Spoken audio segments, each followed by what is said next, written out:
Racikan Berita 1. Assalamualaikum warahmatullahi wabarakatuh. Waalaikumsalam Alhamdulillah. warahmatullahi wabarakatuh. Tentu kita semua bersemangat. Saya lihat para YouTuber para bersemangat ya, karena mendaulat Bapak Refli Harun seharian ini ya. Mulai dari demo terus tadi di Hotel Mercury. Tapi terpenting adalah ya, kita mungkin baru mengenal apa yang namanya Amicus Curiae yang tadi kemudian Megawati itu membawakan tulisan itu untuk diberikan kepada para hakim. Nah, kita mohon Mas Refli menjelaskan tentang apa itu Amicus Curiae, tapi terpenting adalah apakah benar itu menjadi tambahan pertimbangan hakim? Bukankah hakim sebenarnya sudah cukup untuk memutuskan, hanya tinggal berani atau tidak? Mungkin itu pertamanya, Mas. Ya, jadi Amicus Curiae itu kalau diterjemahkan ke dalam bahasa Inggris itu Friends of the Court atau sahabat peradilan atau sahabat pengadilan. Jadi ini sebenarnya pihak yang di luar pihak yang berperkara. Dia bisa warga negara biasa, ya, bisa orang perorangan yang tidak ada kaitannya atau tidak ada hubungannya dengan kasus tersebut, tetapi dia punya concern, punya kepedulian, punya opini, pendapat sebagai tambahan informasi. Nah, kalau di MK disebut dengan ad informandum. Ya, ad itu ad ya, dari bahasa Inggris. Informandum itu ya informasi. Jadi tambahan informasi. Jadi Amicus Curiae itu ya disampaikan, bisa orang tersebut dipanggil menjadi pihak yang terkait ya. Kalau dalam di MK bisa cuma menyampaikan tulisan saja seperti Megawati, tidak ada sidang, tidak ada apa.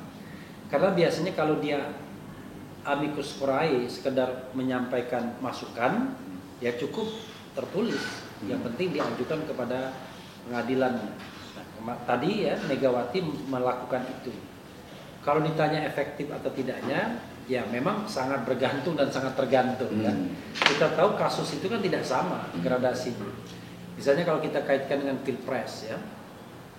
Pilpres ini kan dimensi hukum dan politiknya itu sama kuatnya. Bahkan bisa jadi dimensi politiknya jauh lebih kuat. Karena itu kemudian Amicus Curiae menjadi penting dalam perspektif seperti ini. Misalnya ada pemikiran, ada kecurigaan dari kita bahwa hakim MK tidak akan independen dalam memutuskan perkara yang barangkali bakal menguntungkan 01 dan 03. Karena dia akan berhadapan dengan kekuasaan yang belum tentu dia mampu. Nah, dalam kasus misalnya putusan Gibran 90 kan kelihatan betul intervensi kekuasaan terhadap MK dan terutama pada ketua MK yang kebetulan bagian dari istana juga.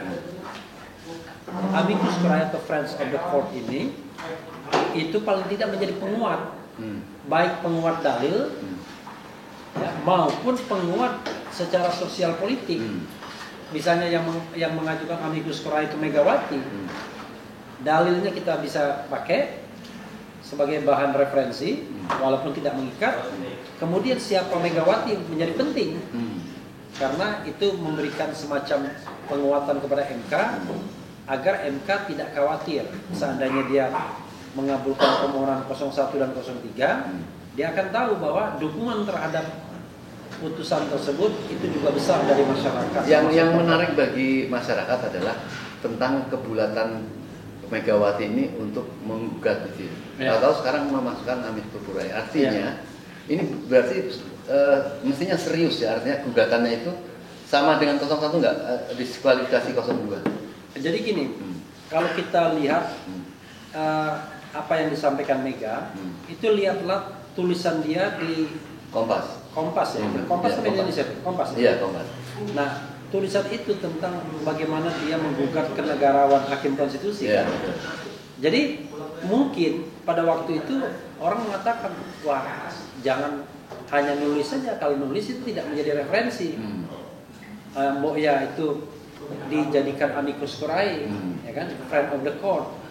Maka ketika masuk, ya kan, momennya tepat, maka diajukan sebagai Amicus Curiae. Menurut saya apapun yang ditulis oleh Megawati, saya sendiri belum tahu, belum baca apa isinya Amicus Curiae-nya.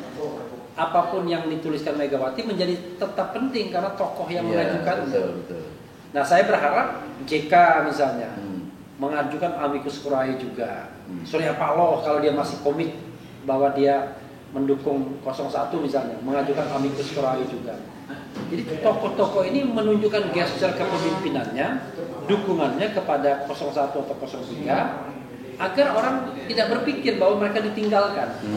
Karena seperti yang saya katakan tadi, bisa jadi faktor mengabulkan dan tidak mengabulkan itu adalah soal dukungan politik. Nah, mungkin mereka mikir, waduh, dukungan politik itu sudah nggak ada nih, ngapain kita kabulkan?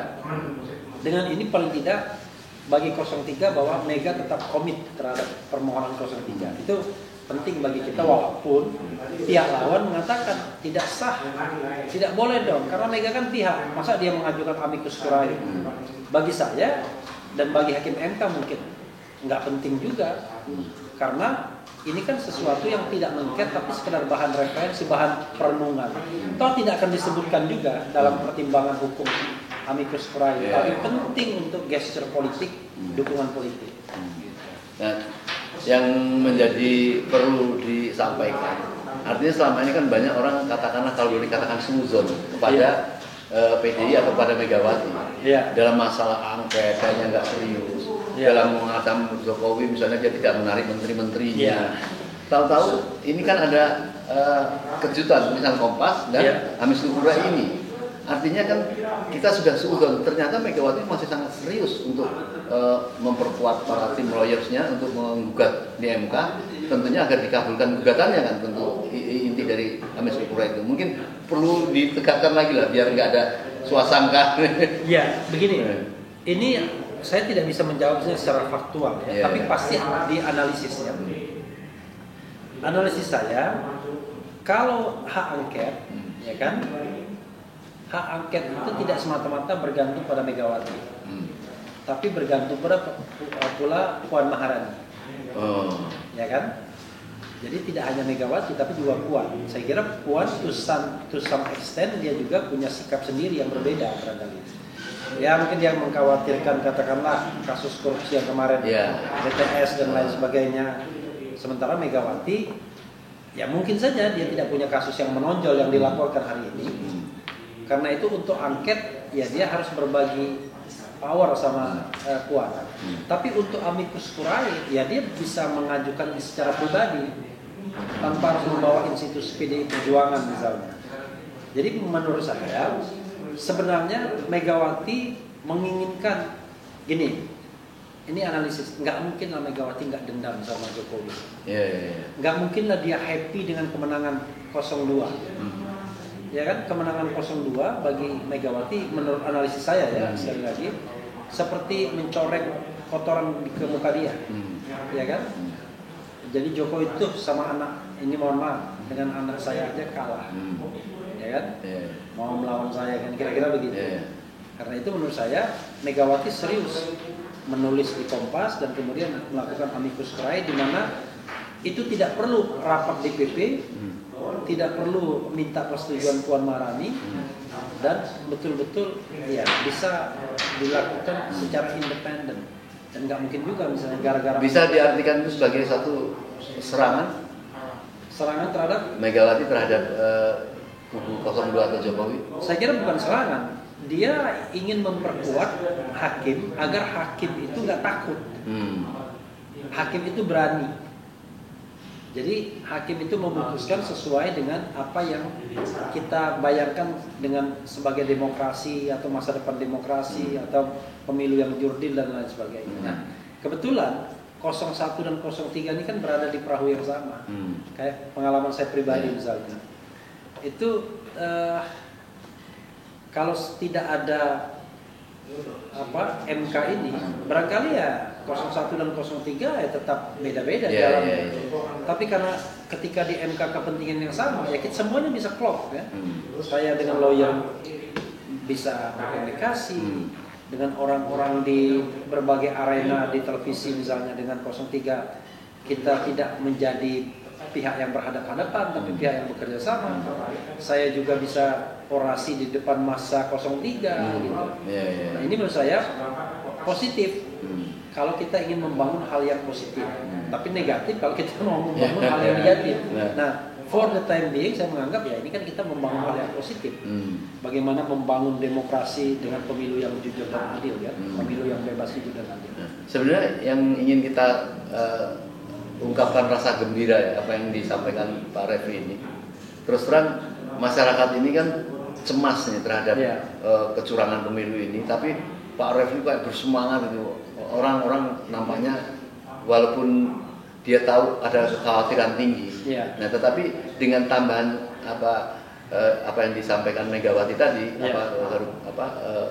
Amicus Curiae ini menunjukkan bahwa ternyata keseriusan 1 dan 3 ini ternyata serius gitu. Nah kalau serius ini itu kekuatan besar. Di situ kita melihat bahwa hakim pasti akan berani memutuskan dengan yang benar, bukan atas dasar tekanan, walaupun ditekan tapi di sini dianggap kuat juga kan ini. Bisa melihatnya seperti apa? Jadi beruntungnya 01, saya harus ngomong 01 dulu. Saya 01. Beruntungnya adalah punya teman 03. Karena 01 itu benar-benar pihak yang dipersepsi sebagai oposisi. Jadi Anies sosok yang dianggap sebagai oposisi istana sekarang ini. Sementara Ganjar kan awalnya bukan oposisi, tetapi begitu Jokowi tidak mendukung Ganjar dan PDIP, mereka menjadi beroposisi terhadap istana kan gitu. Dan ternyata pemilunya ya menurut pendapat atau dalil permohonan kita ya memang pemilu yang curang luar biasa. 03 merasakan hal yang sama juga, sehingga bertemulah kita punya kepentingan yang sama agar pemilu ini bisa diulang. Nah dari situ menurut saya 01 menjadi untung ketika 03 merasa terlukai juga. Karena punya teman. Sehingga kalau kita bisa bicara tentang berhadap-hadapan antara kubu istana dan kubu 01 dan plus 03, paling tidak kalau kita jelmakan di parlemen saat ini 01 dan 03 itu mayoritas. Ya kan? Jadi 01 itu ada kursi Nasdem 59, kemudian PKB 58 dan PKS 50. Jadi itu berapa? 117 ya? Kok 167 sorry, 167 ditambah PDIP 128, kemudian ditambah 19 P3. Jadi itu kursi yang mayoritas. Jadi jumlahnya kalau nggak salah 300-an. Nah, itu kursi yang mayoritas. Nah, kursi yang mayoritas itu menjadi kekuatan tersendiri sesungguhnya kalau seandainya kompak.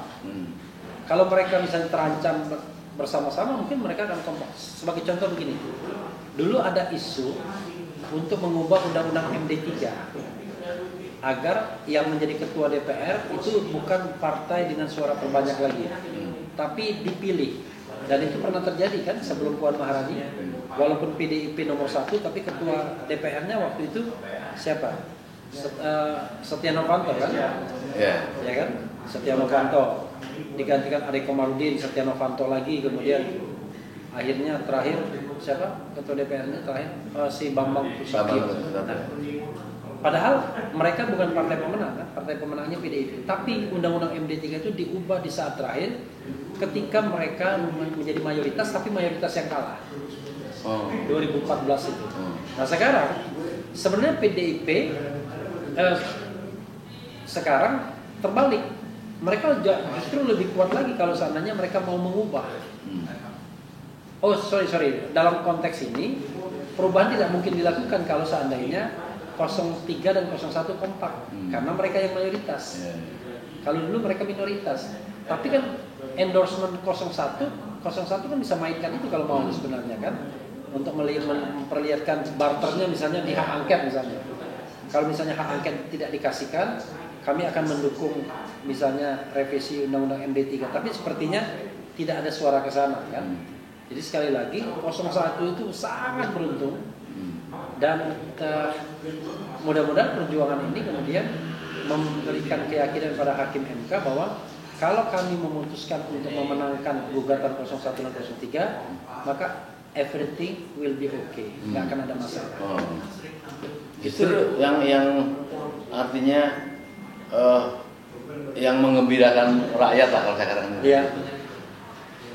Berat sekali bagi hakim untuk misalnya tidak mengabulkan gugatan, karena kan seolah meniadakan semua logika-logika tuntutan selama ini yang jelas itu sudah menjadi bahkan mayoritas dari kekuatan fakta persidangan itu. Apa bisa kita menggembirakan dengan seperti itu? Ya, sebenarnya itu sangat bergantung pada konstelasi politik terakhir dan mutakhir. Apa iya 01 dan 03 itu dominan? Ya kan? Kalau misalnya tesnya di masa kelihatannya 01 dan 03 terutama 01 memang lebih dominan kalau di jalan misalnya. Tapi jangan lupa, apakah betul 02 lebih mengutamakan strategi di masa? Jangan-jangan tidak. Jangan-jangan mereka melakukan infiltrasi kepada banyak pihak, termasuk TNI, misalnya Polri, dari awal bahkan jangan-jangan, dan KPU, Bawaslu dan lain sebagainya, sehingga bahkan termasuk hakim konstitusi sendiri. Jadi kita menang di masa, tapi kalah kemampuan untuk melakukan infiltrasi terhadap lembaga-lembaga yang memberikan servis atau memiliki power dan memiliki keputusan. Ya, tetapi apakah itu hanya kembali lagi membawa MK kepada mahkamah kalkulator kalau seperti itu? Artinya sebenarnya bukan soal mahkamah kalkulator. Kalau soal mahkamah kalkulator itu sudah lewat. MK tidak akan menyatakan permohonan ini tidak dapat diterima. Pasti dia mengatakan permohonan, jadi gini, kalau permohonan itu ada 2, 3, tidak dapat diterima, syarat-syaratnya tidak terpenuhi, kemudian dikabulkan, kalau terbukti, tidak dikabulkan kalau tidak terbukti. Nah, ini dibuang lah, yang tidak dapat diterima. Tinggal ini dikabulkan atau tidak dikabulkan. Nah, dalam konteks seperti ini, saya menganggap sudah meta yuridis, not only yuridis ansi, ya kan? Tetapi ini sudah hal-hal yang berbau dengan hal-hal lain. Nanti kalau tidak dikabulkan itu kan berarti mungkin fakta-faktanya atau data-data yang berupa pelanggaran hukum itu tidak diketemukan. Belum tentu. Kami menganggap misalnya yang namanya pelanggaran yang dilakukan oleh Gibran dalam hal penetapan Gibran sebagai cawapres itu jelas melanggar hukum dan bahkan melanggar konstitusi kita bilang. Melanggar hukumnya, melanggar peraturan KPU yang dibuat KPU sendiri, melanggar hukumnya terlihat bahwa dalam proses penetapan itu KPU tidak menjalankan proses yang adil dan independen, sehingga merusak sendi pemilu yang jujur dan adil, pasal 22E, dan juga penyelenggara pemilu yang nasional, tetap dan mandiri alias independen. Gitu. Apakah hakim MK mempunyai kemampuan dan keberanian untuk menyisir dari setiap gugatan itu kemudian dibantah atas dasar mungkin tidak mengenai sasaran lah? Iya, kalau menurut saya yang paling berat adalah mengabulkan. Kalau menolak itu paling mudah.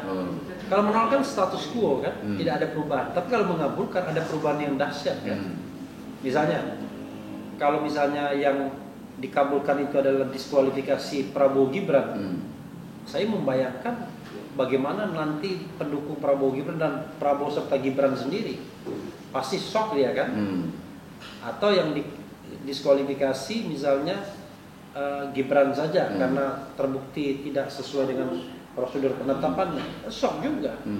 Tapi coba kalau misalnya tidak mengabulkan, situasi bahwa kita untuk sementara di bawah posisinya kan sudah kita terima berapa bulan ini kan. Jadi gejolak untuk menolak itu pasti lebih kecil kalau dibandingkan gejolak untuk mengabulkan. Nah, karena itu kita memberikan keyakinan kepada MK. Hakim MK, wahai hakim yang terhormat, ya, Anda jangan khawatir. Kalaupun Anda mengabulkan, tidak akan muncul turbulensi politik. Anda aman-aman saja. Anda tidak akan terancam nasibnya, kan begitu. Dan Anda buktikan bahwa Anda negarawan. Masa negarawan cuma diancam-ancam sedikit sudah ketakutan. Misalnya begitu. Kalau kita yakin ada the invisible power atau the invisible hand yang memang berusaha melakukan intervensi terhadap hakim MK. Jadi ketika saya ditanya wartawan, Bagaimana dengan demo itu? Apakah dia intervensi? Tidak. Demo itu tidak intervensi karena dia terang-terangan. Yang dilakukan demo itu adalah penguatan, dukungan, support, dan sekaligus bagaimana kemudian aspirasi disampaikan. Yang intervensi itu kan yang tidak terlihat. Yang the invisible hand itu tiba-tiba ceger ada pesan di WA hakim misalnya, ceger ada teror misalnya, sedikit teror dan lain sebagainya. Nah, itu yang kita khawatirkan, the invisible power atau the invisible hand yang bisa membuat hakim MK jauh lebih tertarik untuk memperhatikan itu dibandingkan massa dan aspirasinya. Karena massa dan aspirasinya tidak membahayakan, ini membahayakan. Kan itu sekali lagi kita perlu meyakinkan MK bahwa Anda tidak akan ada apa-apa kalau Anda mengabulkan, begitu. Kan rakyat ini kan sebenarnya mengapa melakukan demo, melakukan dukungan, itu kan bukan berarti menyuruh hakim untuk melakukan kecurangan. Karena keyakinan apa itu fakta-fakta, dan kita ingin MK itu bahwa kalian itu dilindungi rakyat, bahwa kalian itu dilindungi oleh partai 1 dan 3 ini, paslon-paslon ini, untuk supaya dia melakukan satu keputusan yang benar. Kira-kira ada memang pengaruhnya seperti itu diperlukan? Iya memang. Kan saya sudah bilang bahwa yang namanya MK ini nggak bisa yuridis ansih, nggak bisa hukum ansih. Dia ada faktor-faktor lain. Begini, kalau saya mau mengatakan ya, mau mengabulkan atau menolak itu semuanya ada. Mengabulkan ada alasannya dan itu bisa justified. Menolak ada alasan dan itu bisa justified. Contoh misalnya soal pembuktian, mudah sekali MK mengatakan ini nggak terbukti atau buktinya lemah. Tapi sebaliknya, aliran yang barangkali lebih substantif mengatakan from the beginning, dari awal saja memang sudah terbukti bahwa pemilu ini curang. Bahkan sebelum permohonan diajukan sudah tahu dia curang, sehingga permohonan itu hanya menjadi mekanisme untuk hadirnya putusan yang berhati nurani, kan begitu. Jadi ya sekarang ini hati dan raga atau fisik hakim MK itu dalam ladang perebutan. Kemana dia akan mengarah? Ataukah ke status quo, mempertahankan apa yang sudah ada, ataukah pada ide-ide perubahan atau gugatan yang dia setuju baik dari 01 maupun 03. Gitu. Jadi apa arahan Bang Refli ini? Ini orang-orang ini ya, masyarakat ini kan sekarang butuh sekali masukan, apa itu, nasihat untuk supaya melawan kecurangan ini, supaya ini jangan sampai terjadi ya, kekuasaan ini dipegang oleh orang-orang yang dianggap tidak bertanggung jawab oleh rakyat ini. Nah itu, dan sekarang ini bukan minta dukungan secara kekeliruan, tetapi dukungan betul-betul ini jelas, sudah fakta-fakta ini sudah ada. Dalam menunggu masa pendek ini, mereka ini kan mau melakukan 19. Nah kira-kira itu diperlukan tidak? Ya saya mengatakan dua ini diperlukan. Otot massa, dukungan massa, ya, dan satunya amicus curiae, yaitu masukan tertulis seperti yang dilakukan oleh Megawati. Nah, waktu tidak banyak lagi.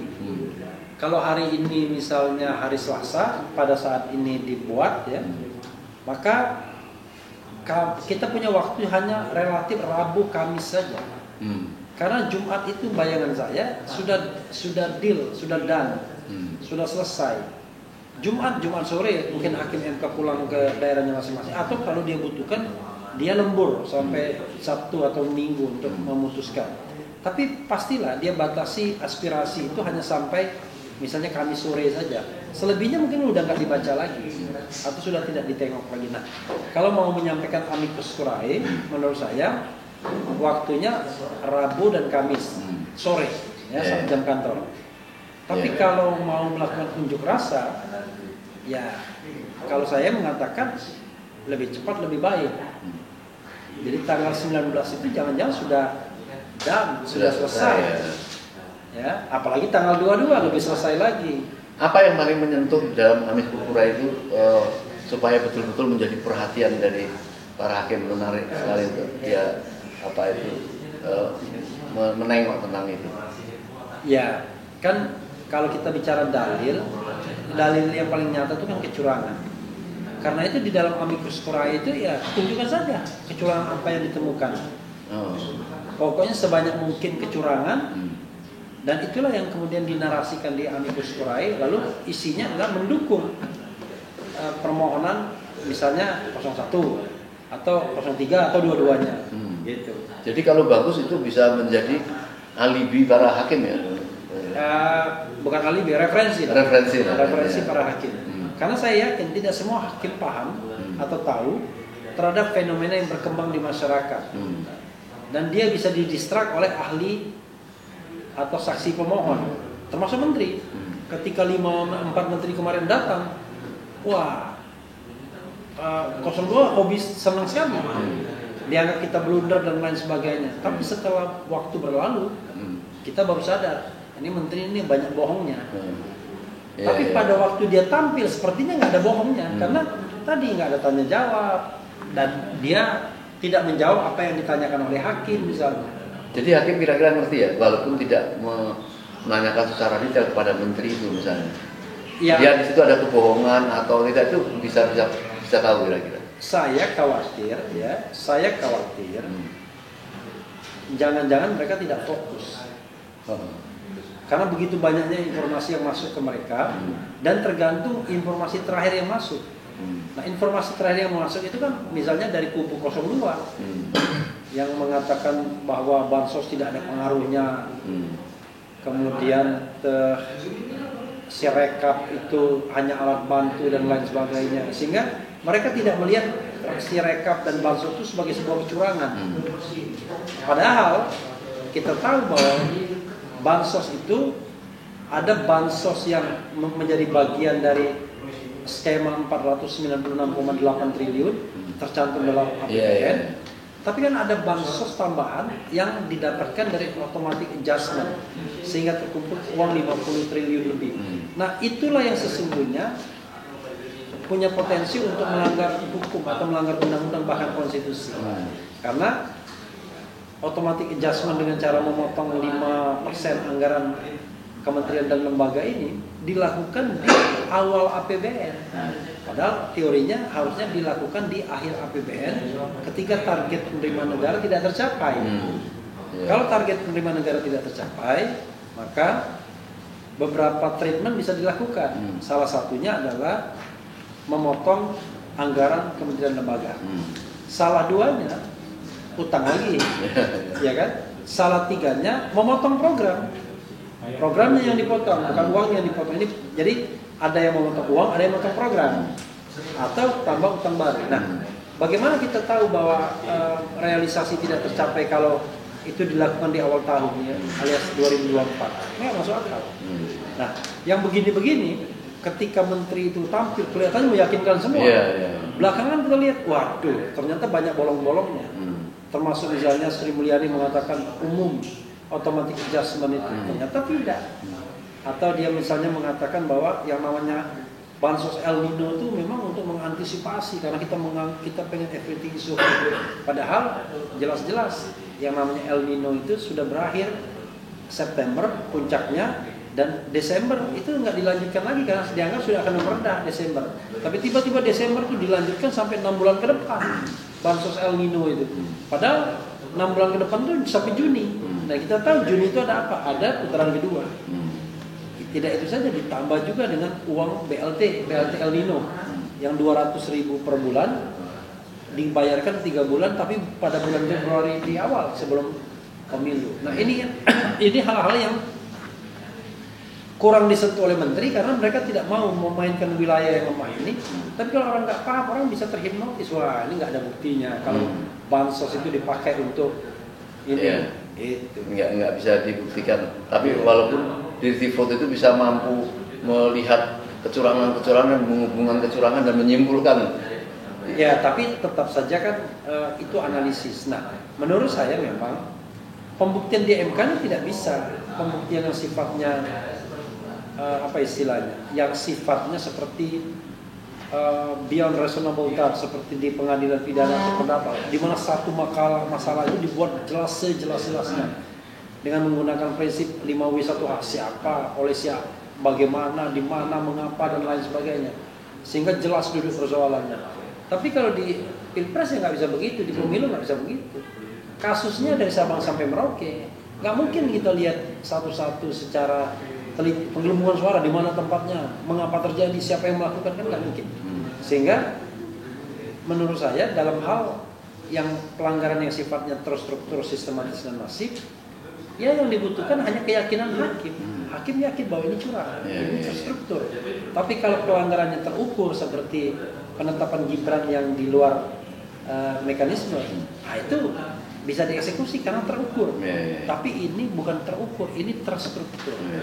Baik, ini bagian akhir dan terpenting ini. Dalam tuntutan ke MK itu kan ada dikabulkan dan tidak dikabulkan. Ya. Kalau dikabulkan kan atau kalau tidak dikabulkan.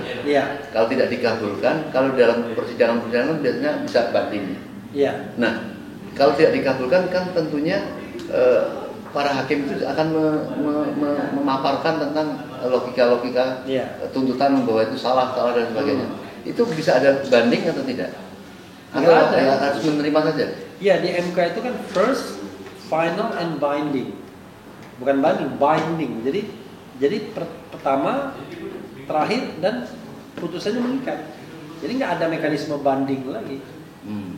Jadi apapun yang diputuskan MK ya kita terima. Cuma sebelum MK memutuskan, ya marilah kita ramai-ramaikan dulu. Kita desak dulu MK, kita demo dulu MK biar mereka itu merasa ada imbangannya. Wah, 1 dan 3 tidak bisa dia remeh. 02 bisa aja melalui istana mengintervensi, tapi ini juga kuat sehingga dia kembali ke hati nurani untuk memutuskan yang sebaik-baiknya dan sejujurnya. Ya, saya kira mungkin itu yang saya khawatirkan. Tetapi karena waktu, saya akan membicarakan alternatif yang kedua. Kalau diterima, yaitu seperti yang saya ketahui, yaitu menggugat untuk mendiskualifikasi. Nah, sekarang ini kan ada wacana bahwa kalau sampai dikabulkan gugatannya, mendiskualifikasi itu ada 2, yaitu dua-duanya paslon 2 atau Gibran, atau Gibran saja. Ya, karena mana yang apa itu menurut Bang Refli itu memungkinkan? Kalau yang memungkinkan, menurut saya yang lebih ringan gradasinya hanya diskualifikasi Gibran. Cuma orang menggugat, loh, kan curangnya sama-sama. Masa cuma satu yang didiskualifikasi? Tergantung ambil angle yang mana. Kalau angle-nya pelanggaran terukur, ya hanya Gibran yang tadi yang tidak memenuhi prosedur. Tapi kalau pelanggarannya terstruktur atau melawan atau melanggar konstitusi, ya bisa dua-duanya. Kalau mau genuine betul kita menegakkan demokrasi, ya yang curang nggak boleh ikut kompetisi lagi, itu hukumannya. Nah, jadi mudah-mudahan maksimal ini barangnya kan. Tapi minimal Gibran yang didiskualifikasi dan ujungnya tetap pemungutan suara ulang. Gitu. Itu harapannya. Jadi saya kira kita sangat menggarisbawahi sekali atau menyimak sekali dari apa yang disampaikan Bang Refli. Rekomendasi kepada rakyat ya. Terpenting adalah kita tetap ramaikan dukungan itu supaya hakim itu tidak ada keraguan kan untuk itu. Yang kedua tadi masukan yang cukup terbaru, saya kira bagus juga Amicus Curiae itu. Nah, mungkin apa dibutuhkan berapa banyak kira-kira Amicus Curiae? Kalau Amicus Curiae itu berapa orang aja? 1 orang juga bisa. Bahkan menurut saya lebih banyak Amicus Curiae dengan banyak orang ketimbang 1 Amicus Curiae dengan banyak orang. Jadi banyak dengan walaupun 2, 3, 4 ya banyak orang. Tapi misalnya ini 30, 40, ya lebih baik Amicus Curiae-nya yang banyak-banyak sehingga punya daya untuk replikasi di publik. Karena kita butuh bicara dengan media juga kan. Gitu. Baik, saudara sekalian. Jadi ini sangat penting sekali detik-detik ini kita melakukan podcast terutama kepada Bang Refli. Karena kita masih punya kesempatan. Kita tahu bahwa di tengah-tengah masyarakat ingin melakukan demo lagi yaitu tanggal 18 dan 19. 18 juga ya? Ada permintaan 18. Jadi kemudian lompat di tanggal 22 yaitu pengumuman. Walaupun menurut Bang Refli tanggal 19 itu dikhawatirkan sudah selesai. Bukan deal dan. Jadi tanggal 18 itu kalau misalnya menakjubkan jumlahnya kemudian jadi perhatian, ada kemungkinan untuk menimang-nimang kembali keputusannya apabila itu salah gitu ya. Ya. Tapi kalau keputusannya mengabulkan, saya yakin sebenarnya hakim itu cuma tinggal butuh backup keberanian saja gitu ya Pak ya. Ya. Jadi saya kira mungkin itu sangat penting sekali kita sebarkan ini supaya masyarakat tidak putus asa. Mungkin ada yang mau disampaikan sedikit Bang? Cukup ya, saya kira. Tanya satu lah, begini. Ini adalah crucial time ya, waktu yang sangat krusial. Karena itu menurut saya kalau ada niat untuk menyampaikan amicus curiae, do right now, besok atau lusa. Kemudian jangan lupa juga berikan otot kepada MK melalui masa aksi yang banyak. Jangan tanggung-tanggung. Tanggal 18, tanggal 19 oke, ya. Siapa tahu ada perubahan. Tapi kalau sudah tanggal 22, ya barangkali kita aksi massa untuk tujuan lain ya. Gitu. Maksudnya tanggal 22 itu memang menurut para pendemo ini dia tidak akan terima begitu saja di setelah diumumkan itu dia akan melakukan satu aksi yang saya tidak bisa memprediksi karena ada pola-pola gitu ya. Baik mengabulkan maupun menolak. Iya. Good luck. Baik, saya kira mungkin itu. Assalamualaikum warahmatullahi wabarakatuh. Waalaikumsalam warahmatullahi wabarakatuh. Keren Cadas. Keren cadas.